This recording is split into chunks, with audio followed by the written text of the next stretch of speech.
YouTube channel मध्ये तुमचं सर्वांचं मनापासून स्वागत करते। आता सकाळचे 11 वाजलेत आणि 11 वाजेपर्यंत सगळी घरातली कामं आवरलेली आणि आम्ही एका ठिकाणी चाललो होतो। ऋषीभैयाच्या घरी जायचे। ऋषीभैया कोण आहे माहिती का? ऋषीभैया आहे आरतीचा भाऊ आणि त्याचा आता लग्न आहे पुढच्या महिन्यामध्ये। त्याचं मागच्या महिन्यातच लग्न जमले आणि आता त्याच्या लग्नाचा वडा आहे, तो वडा घालण्यासाठी आम्ही निघालेलो आहोत। सकाळचं मॉर्निंग वॉक करून आले आणि त्यानंतर घरातली पटापट कामं आवरले आहेत आणि आता 11 वाजेपर्यंत सगळी कामं झालीत।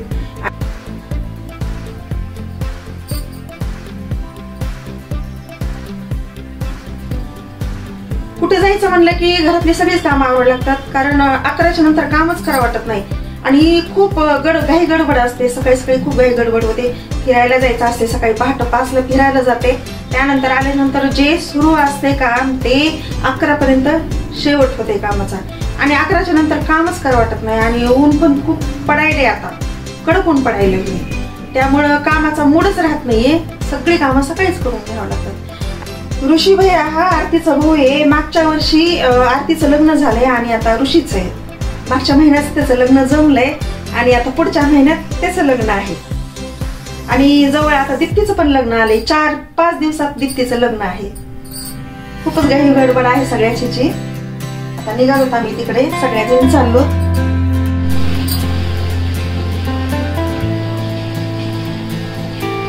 निघालो आता 11 वाजले, 11चाच टाइम दिला त्यांनी आणि निघालो आता वडा घालण्यासाठी।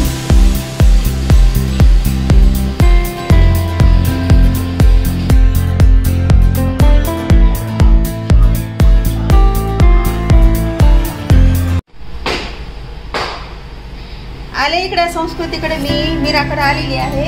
आता आम्ही दोघी जणी मिळून जाणार होतो तिथे। हे बघा किती छान झाड वगैरे आहेत सगळे।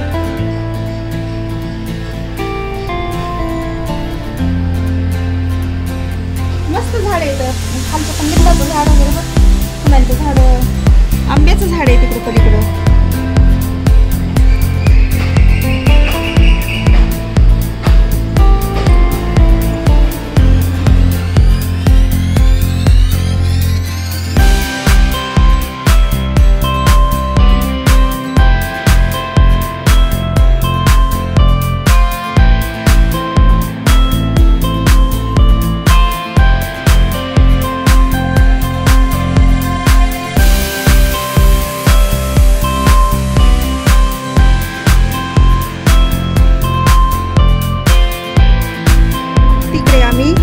हे पहा इकडे कार्यक्रम पण चालू झालेला आहे।